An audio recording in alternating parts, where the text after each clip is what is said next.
একটা সাধারণ প্লেন দুর্ঘটনা মানেই শতাধিক প্রাণহানি, ভয়াবহ ধ্বংস আর আতঙ্ক। অথচ বিমান প্রযুক্তির এত অগ্রগতির পরও এতদিন পর্যন্ত কেন একটা জীবন রক্ষার কংক্রিট ব্যবস্থা তৈরি হয়নি, প্রশ্নটা বরাবরই উঠেছে। সেই প্রশ্নের উত্তর খুঁজতে গিয়ে রাশিয়ার এক সাহসী ইঞ্জিনিয়ার ভ্লাদিমির তাতারেঙ্কো তৈরি করেছেন এই বিস্ময়কর ডিট্যাচেবল এয়ারক্রাফট কেবিন। তার উদ্ভাবনী ডিজাইন অনুযায়ী একটি বিমান দুর্ঘটনার সময় পুরো যাত্রী কেবিন মূল বিমানের কাঠামো থেকে আলাদা হয়ে যেতে পারবে মাত্র কয়েক সেকেন্ডের মধ্যে। ধরুন বিমানের ডানায় হঠাৎ আগুন ধরেছে, কিন্তু ঠিক সেই মুহূর্তে ঘটে গেল অবিশ্বাস্য এক ঘটনা। বিমান থেকে বিচ্ছিন্ন হয়ে নিচে নামতে শুরু করলো পুরো যাত্রী কেবিন। প্যারাসুট খুলে গেল একে একে, ধীরে ধীরে নেমে আসছে যাত্রী ভর্তি কেবিনটা, যেন আকাশে ভাসমান এক বিশাল লাইফ বোট। কারো চুলও খোঁচানো লাগলো না, সবাই বেঁচে গেল অলৌকিকভাবে।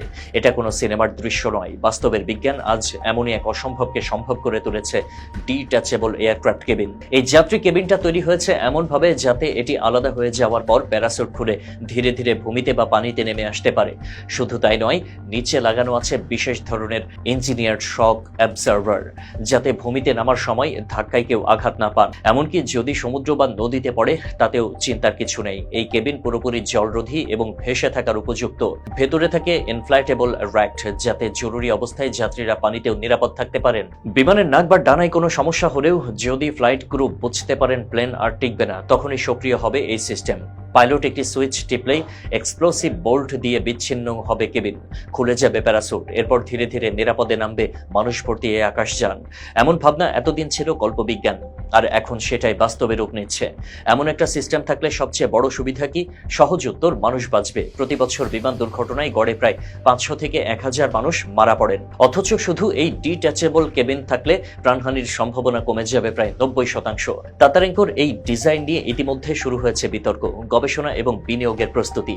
অনেকে বলছেন এত বড় একটি কেবিন আলাদা করা মানে বিমানের ওজন অনেক বেড়ে যাবে। আবার কেউ কেউ বলছেন এটি শুধু নির্দিষ্ট ধরনের দুর্ঘটনার সময় কার্যকর হতে পারে।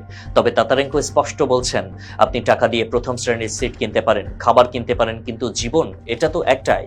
এই কেবিন তৈরি করা হয়েছে বিশেষ শক্তিশালী কার্বন ফাইবার দিয়ে, যাতে ওজন কম থাকে কিন্তু শক্তি বেশি হয়।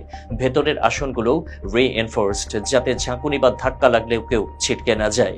এমনকি বিমানের লাগেজও এই কেবিনের সঙ্গে সংযুক্ত থাকে, যাতে যাত্রীরা বেঁচে যাওয়ার পাশাপাশি তাদের মালপত্র নিরাপদে ফেরত পান। বিশ্বের বিভিন্ন বিমান নির্মাতা প্রতিষ্ঠান এখন এই ডিজাইন নিয়ে গভীরভাবে ভাবছে।